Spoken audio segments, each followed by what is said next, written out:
بسم اللہ الرحمن الرحیم۔ سیدنا کریم صلی اللہ علیہ وسلم۔ اصحاب کہف نوجوانوں کے ایک چھوٹے سے گروہ کی کہانی ہے۔ یہ قصہ قرآن پاک میں ہے۔ سورہ کہف اسلامی پیروکاروں کے لیے پورے واقعے کی وضاحت کرتی ہے۔ اصحاب کہف کی کہانی کو سمجھنے کے لیے کوئی بھی سورہ کہف کا ترجمہ اور تفسیر پڑھ سکتا ہے۔ یہاں پر ہم آپ کو اس ویڈیو میں مختصر سا خلاصہ پیش کریں گے۔ اسلامک ایکسس ویو کے ناظرین، السلام علیکم۔ امید کرتے ہیں کہ آپ سب لوگ خیریت سے ہوں گے۔ اللہ پاک سب کی مشکلات اور پریشانیوں کو آسانیوں میں تبدیل فرما دے اور ہمیں اپنے ایمان پر قائم رکھے، آمین۔ کہانی 250 عیسوی کے لگ بھگ شروع ہوئی۔ ایک رومی بادشاہ اس ملک پر حکومت کرتا تھا جسے امان کہا جاتا تھا۔ بادشاہ بتوں کی سالانہ پوجا کا اہتمام کرتا تھا۔ عبادت کو معاشرے میں اہم واقعہ سمجھا جاتا تھا۔ لوگ رنگ برنگے کپڑے پہنتے تھے اور عبادت کے لیے خاص تیاریاں کرتے تھے۔ ایک لڑکا جو اللہ کی وحدانیت پر یقین رکھتا تھا، وہ حضرت عیسیٰ علیہ السلام کی تعلیم سے بہت متاثر ہوا۔ وہ معاشرے کے رویے سے خوش نہیں تھا۔ لڑکے نے ہمیشہ معاشرے کو سہولت دینے کی کوشش کی اور انہیں اللہ تعالیٰ کی وحدانیت کا درس دیا۔ اس نے عبادت میں شرکت کرنے سے انکار کر دیا۔ وقت گزرنے کے ساتھ وہ اللہ پر یقین رکھنے والے نوجوانوں کا ایک چھوٹا گروپ بنانے میں کامیاب ہو گیا۔ جب بادشاہ کو اس بات کا علم ہوا کہ لوگ وحدانیت پہ، اللہ پاک پہ یقین کر رہے ہیں، تو بادشاہ نے اس گروہ کو قتل کرنے کا حکم دے دیا۔ اسی سلسلے میں وہ گروپ مختلف جگہوں پر چھپنے لگ گیا۔ ایک بار وہ ایک چھوٹے سے گاؤں سے سفر کر رہے تھے۔ ان کی ملاقات ایک کسان سے ہوئی۔ انہوں نے کسان کے سامنے اسلام کی تبلیغ کی اور اسے اسلام قبول کرنے پر آمادہ کر لیا۔ کسان ان کے ساتھ چلنے پر راضی ہو گیا۔ کسان کے ساتھ قطمیر نام کا ایک کتا بھی تھا۔ انہوں نے سفر شروع کیا اور ایک غار تک پہنچے۔ اللہ پاک نے اصحاب کہف کی مدد بہت ہی اچھے طریقے سے کی۔ اصحاب کہف نے کچھ آرام کرنے کا فیصلہ کیا۔ ایک محافظ کی طرح کتا غار کے دروازے پر کھڑا تھا۔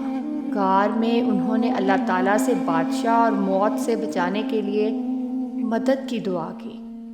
اللہ تعالیٰ نے اس کی دعائیں سن لی اور ان کی مدد فرمائی۔ نوجوانوں کا گروپ کتے کے ساتھ اس غار میں 300 سال تک سوتا رہا۔ جب وہ بیدار ہوئے تو انہیں معلوم نہیں تھا کہ 300 سال گزر چکے ہیں۔ انہوں نے اپنے گروپ کے ایک نوجوان کو بازار سے کھانا خریدنے کے لیے بھیجا۔ دکاندار اتنا پرانا سکہ دیکھ کر پریشان ہو گیا۔ دکاندار نے بادشاہ کے فوجیوں کو یہ بات بتائی کہ اس آدمی کو لگتا ہے کسی قسم کا بہت بڑا خزانہ ملا ہے، اسے پکڑ لیا جائے۔ جب اس آدمی کو پکڑ کر، یعنی اصحاب کہف کے آدمی کو پکڑ کر بادشاہ کے سامنے پیش کیا گیا تو اس آدمی نے بتایا کہ میں تو دقیانوس بادشاہ سے ڈرتا پھر رہا ہوں، اس کے سامنے کوئی بھی اللہ کا نام نہیں لے سکتا اور وہ بتوں کی پوجا کرواتا تھا۔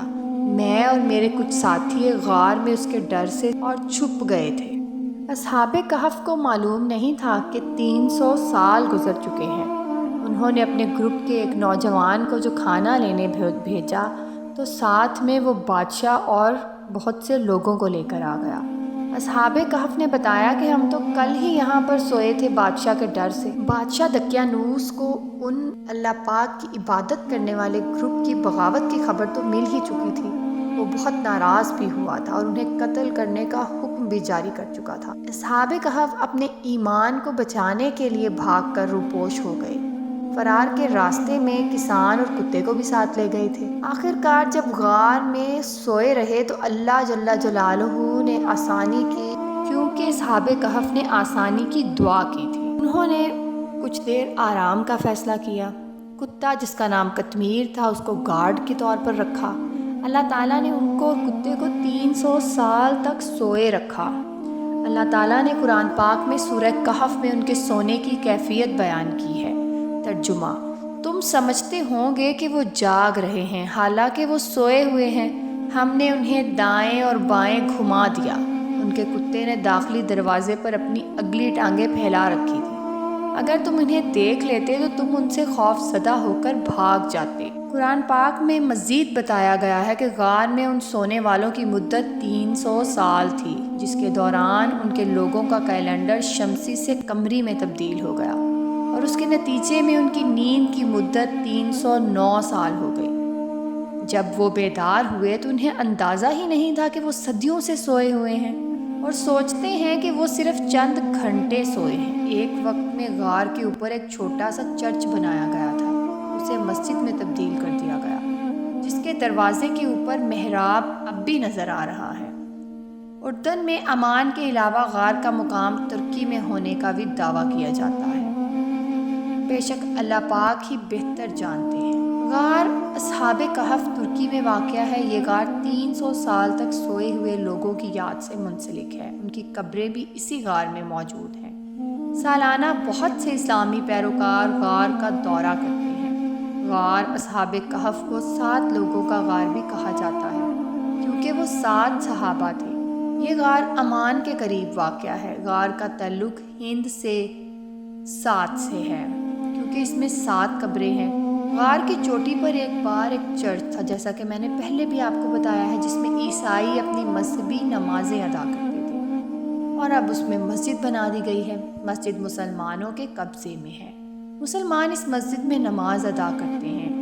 اگرچہ غار کا صحیح مقام معلوم نہیں ہے، لیکن سورہ کہف میں اللہ تعالیٰ اصحاب کہف کا پورا واقعہ بیان فرماتا ہے۔ اصحاب کہف غار کے بارے میں مکمل معلومات اور لوگوں کی تعداد کا ذکر نہیں کیا گیا۔ جیسا کہ آپ نے دیکھا، اسلامک ایکسس ویو کے ناظرین، بادشاہ دقیانوس کا انتقال ہو گیا، کیونکہ بادشاہتیں تو بدلتی ہی رہتی ہیں، اور وہاں پہ ایک نہایت رحم دل اور انصاف پسند شخص جس کا نام بیدروس تھا تب بادشاہ بنا جب اصحاب کہف بیدار ہوئے، ورنہ دقیانوس کے بعد بہت سی بادشاہتیں آئیں اور گئیں۔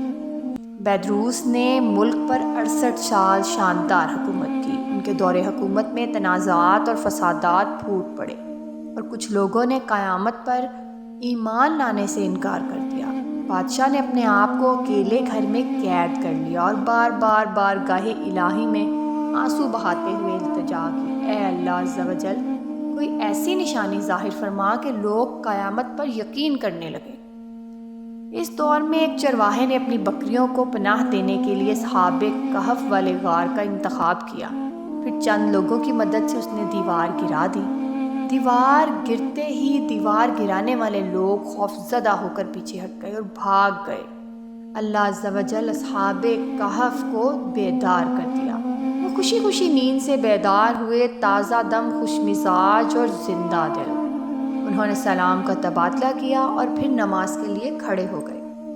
بادشاہ بیدروس اور وہ لوگ جو ان کے ساتھی جو کھانا لینے گیا تھا اس کے ساتھ غار کے منہ تک پہنچے تو وہ لوگ شور سن کر سمجھے شاید بادشاہ دقیانوس کا لشکر انہیں گرفتار کرنے آیا ہے، لہٰذا یہ لوگ اللہ عز و جل کی حمد میں مشغول ہو گئے۔ ان کا دوست جس کا نام یملیخا خیال کیا جاتا ہے، اس نے اپنے دوستوں کو بلایا اور ان ہستیوں نے سمجھا کہ وہ اتنے لمبے عرصے سے 300 سال سے زیادہ سوئے ہوئے ہیں اور انہیں بیدار کیا گیا ہے تاکہ وہ لوگوں کے لیے قیامت کی دلیل اور نشان بن سکیں۔ جب حاکم غار کے کونے میں پہنچا تو اسے ایک تانبے کا صندوق نظر آیا۔ باکس کھولا تو ایک لکڑی کا تختہ ملا جس پر اصحاب کہف اور ان کے کتے کے نام درج تھے۔ ان ناموں کے علاوہ اصحاب کہف کے خانے سے جو لکڑی کا تختہ نکالا گیا تھا اس میں یہ اطلاع بھی تھی، لوگوں کے اس گروہ نے اپنے مذہب کی حفاظت کے لیے اس غار میں پناہ لی، اس خوف سے کہ وہ دقیانوس کے ذریعے مذہب تبدیل کرنے پر مجبور ہو جائیں گے۔ جب دقیانوس کو اس کی اطلاع ملی تو اس نے غار کے باہر دیوار کھڑی کرنے کا حکم دیا تاکہ وہ غار تک محدود رہے۔ ہم نے یہ حقیقت اس لیے بیان کی ہے کہ جب بھی غار کھولا جائے تو لوگوں کو ان کی حالت کا علم ہو جائے۔ بورڈ پڑھ کر سب حیران رہ گئے اور اللہ عز و جل کی حمد و ثنا کرنے لگے، کیونکہ اللہ عز و جل نے وہ نشانی ظاہر کر دی جو انسان کو قیامت کا یقین دلاتی ہے۔ شہر کے حاکم نے بادشاہ بیدروس کو یہ واقعے سے آگاہ کیا۔ شہر کے سرداروں اور معزز لوگوں کے ساتھ بادشاہ بھی غار میں گیا اور اللہ عز و جل کا شکر ادا کرنے کے لیے سجدے میں گر پڑا، کیونکہ اس نے اس کی دعا کا جواب دیا تھا۔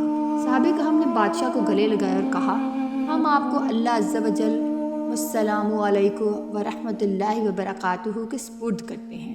اللہ عز و جل آپ کی اور آپ کے ملک کی حفاظت فرمائے اور آپ کو اور آپ کے ملک کو جنوں اور انسانوں کے شر سے محفوظ رکھے۔ بادشاہ ابھی تک کھڑا تھا۔ جب یہ لوگ واپس اس جگہ گئے جہاں وہ سوئے ہوئے تھے تو وہ دوبارہ سو گئے اور اللہ عز و جل نے انہیں موت کے گھاٹ اتار دیا۔ بادشاہ نے ان کی لاشیں ایک درخت کی لکڑی کے صندوق میں محفوظ کر لی۔ اللہ عز و جل نے اصحاب کہف کے بارے میں لوگوں کے دلوں میں ایسا وقار ڈالا کہ کسی کو اس مقام پر جانے کی ہمت نہ ہوئی۔ اس کے بعد بادشاہ بیدروس نے غار کے دروازے پر ایک مسجد بنانے کا حکم دیا۔ اس نے ایک سالانہ جشن کا دن مقرر کیا اور لوگوں سے کہا کہ وہ اس دن کو عید کی طرح دے محفوظ سادہ رکھو بے ادبوں سے، اور تم سے بھی سرزد نہ کبھی بے ادبی ہو۔